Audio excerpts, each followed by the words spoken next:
Здравейте и добре дошли в сърцето на Каркасон. В днешния епизод ще ви представя шестото голямо разширение за Каркасон Jousts and Crests. Към момента на запис на това видео разширението все още няма превод на български език, а превод от английски е рицарски турнири и гербове, но аз ще използвам превода от немски турнири и гербове, защото не само рицарите, но и селяните и разбойниците участват във въпросните турнири. Разширението съдържа 6 комплекта емблеми в основните цветове, по 5 за всеки цвят, 8 обикновени теренни плочки, 12 специални трофейни плочки с различен гръб, една плочка за мини разширението реката, дървена корона, която се поставя върху тази начална плочка. Тя е двулицева за обикновения старт или за старт с мини разширението реката. Няма да се спирам на промените на това разширение в сравнение с предишния му вариант, защото то е изцяло преработено с нови механики. А и ето някои от по-интересните плочки от това разширение. Първата е крепост с път, който излиза от нея с кръгово движение. Втората е плочка с крепост и манастир до нея.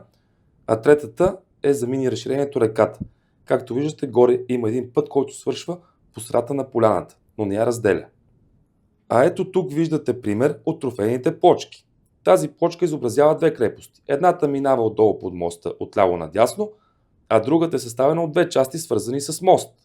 Всяка една трофейна плочка има изобразена крепост с статуя в нея. Това разширение има доста специфична подготовка за игра и много зависи от това колко хора ще играят. Това е таблица, която изобразява според броя на играчи колко купчини с плочки трябва да се направят, колко трофейни плочки трябва да се сложат върху тях и от кой турнир стартира короната. Аз ще ви дам пример за това как протича подготовката при наличието на двама играчи. Разбърквате 8-те теренни плочки от разширението с тези от базовата игра и ги разделете на 6 равни купчини. Всички останали плочки, които не могат да бъдат разделени по-равно, се поставят върху първата купчина, а върху останалите 5 се поставят по 2 трофейни плочки. Останалите трофейни плочки сформират последната купчина за последния турнир. Теглянето започва от първата купчина с нормални теренни плочки. След като тя свърши, се преминава към останалите купчини една по една, върху които има наредени трофейни плочки. Това се прави с цел да може всеки играч да се подготви за следващия турнир. Поставяте голямата плочка от разширението за стартова и в този пример с двама играчи трябва да поставите короната върху турнира за пътища. След което всеки играч взима 5 емблеми в съответния му цвят. Ако ще играете това разширение заедно с мини разширението реката, започвате по правилата за мини разширението. Полагате като стартова плочка извора, а тази плочка с турнирите ще бъде положена след като бъде изтеглен първия завой на реката. Ето и пример. Започвате от купчината с плочки с реката, играч 1 тегли права река, играч 2 тегли завой. Преди да положи завоя, трябва да поставите турнирната плочка и короната върху турнира за пътища, понеже примерът е за двама играчи. Играч 2 си полага завоя и от тук насетне играта продължава по нормалните правила. Първо изтегляте всички плочки за реката, след което продължавате с останалите купчини. Ето емблемите, с които номинирате своя мипъл, за да участва в даден турнир. От едната страна на емблемата е изобразен герба на съответния цвят, жълтия риба, синия еднорог, зеления жаба, розовия прасе, червения дракон, а от другата страна са изобразени точките 0, 1, 2, 3 и 5. За да номинирате мипъл за даден турнир, трябва във вашия ход да добавите към обекта, върху който е стъпил той. Ако жълтия добави този път към вече взети от него, той може да номинира мипъла. Избира си емблема, без да я показва на другите колко точки носи, и я слага под мипъла, за да го номинира за турнира за пътища. Няма никакво значение къде се намира короната в момента, на кой турнир. Вие може да си номинирате мипъл, за който искате турнир. Розовия, ако добави към своята крепост, може да си избере емблема и да номинира своя мипъл за предстоящия турнир в даден момент за крепости. Номинацията на селянин е малко по-специфична, има малко повече условия, отколкото другите две номинации.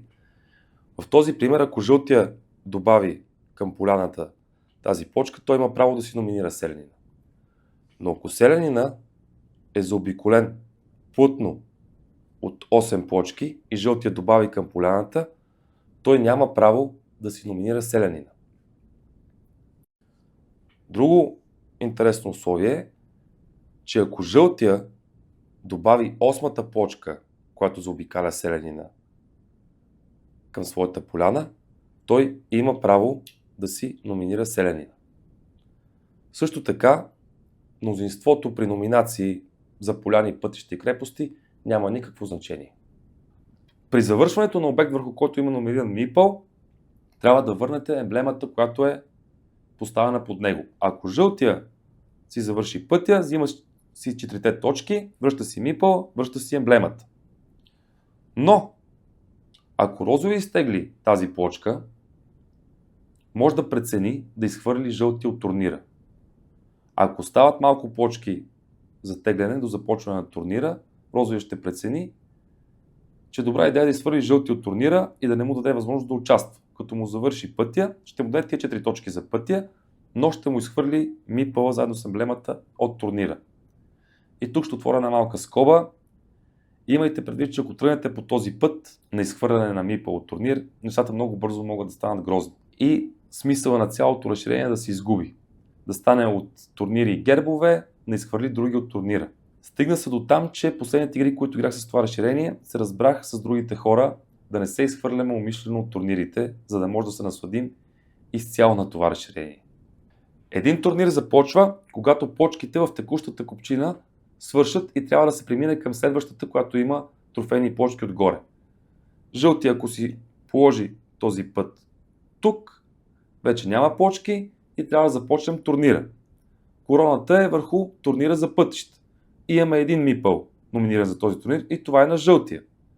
Жълтия разкрива емблемата, която е под мипъла, която му носи 5 точки.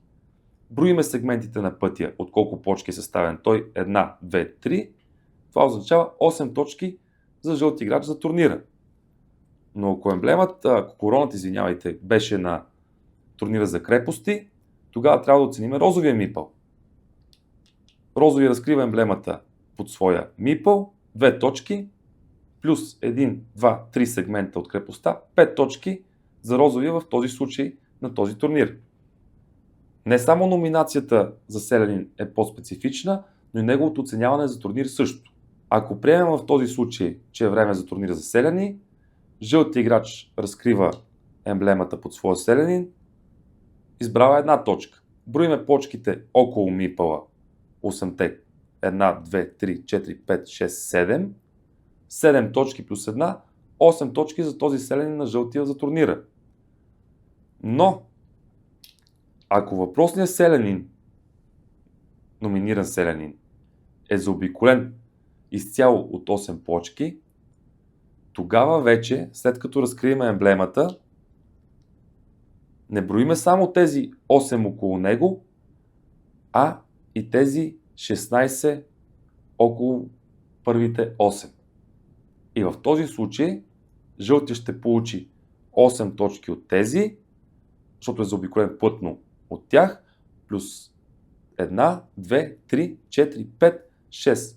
6 плюс 8, 14, плюс 1, 15 точки за този селянин на жълти. Награждаването за турнир е еднакво и за трите вида турнири. Но аз ще ви дам пример с този за пътищата. Приемаме, че трите мипъла са номинирани и е време за турнир, който ще оценим. Жълтия е избрал емблема с 5 точки, плюс 3 точки от пътя, 8 точки. Розов е избрал с една точка емблема, плюс 3 точки, 4 точки. Червеният е избрал 0 точки за своята емблема и получава само 3 точки от трите сегмента на пъти. На първо място жълтия, второ розовия, на трето място е червения. Понеже жълтия е едноличен победител в този турнир, тегли първи почка, трофейна, слага си я пред него и си прибира обратно емблемата, която ще ползва след малко. Ще ви обясня как. Розовия на второ място тегли трофейна почка, слага си я пред него, но вади емблемата извън игра, която вече не може да бъде използвана. А червения е на трето място, няма плочки за него трофейни, не тегли нищо, просто вади емблемата извън игра. Но ако приемем, че червения беше избрал емблема с 5 точки, тогава за първото място щеше да има равенство. На първо място щяха да са жълтия и червения, а на второ място розовия. При това положение няма едноличен победител в турнира. Жълтия си тегли трофейна плочка, слага я пред него, но няма право да запази емблемата. Излиза извън игра. Червения си тегли трофейна плочка, слага я пред него и той няма право да запази емблемата и той вади извън игра. За розовия не остава плочка. И последната разновидност при награждаването за даден турнир е ако имаме равенство за второто или някое друго от следващите места, според зависи това колко играчи играят. В този пример, жълт играч е едноличен победител, тегли си трофейна плочка, слага си я пред него, прибира си емблемата до нея, а за второто място има равенство между розовия и червения играч. Но върху копчината за тегляне вече има само една трофейна плочка. При това положение никой от двамата играчи няма да изтегли. Вадят си емблемите извън игра, а оставащата трофейна плочка се слага върху последната копчина с трофейни плочки за последния турнир. След което короната се мести по часовниковата стрелка върху следващия турнир. От пътя отива на крепостния турнир. След приключване на турнира и идването на вашия ход, теглите теренна плочка, но ако се окаже, че пред вас има трофейна такава от изминалия турнир, трябва да поставите първо нея. Поставяте я, като имате предвид, че върху нея мипъл не може да бъде полаган. Единствено върху нея може да положите емблема, спечелена от изминалия турнир. Трябва да я сложите върху статуята на въпросната плочка. Тази емблема остава там до края на играта. След което си полагате нормалната плочка по нормалните правила и върху нея вече може да си положите и мипъл даже. Препоръчвам ви, за да не забравите спечелената емблема или за да няма бъркате с останалите, след като стелите трофейната плочка, да поставите въпросната емблема отгоре върху статуята. Последният турнир в играта протича нормално и тя завършва след като всички трофейни плочки и потенциални емблеми са положени на игралното поле, дори ако трябва да се прескачат играчи. Преди финалното оценяване, ако все още има останали номинирани мипали на игралното поле, трябва да премахнете техните емблеми и да ги извадите извън игра. А останалите емблеми, които са върху трофейните плочки и техните статуи, ви носят по 3 точки за всеки щит във въпросната крепост, независимо от тя дали е завършена или не.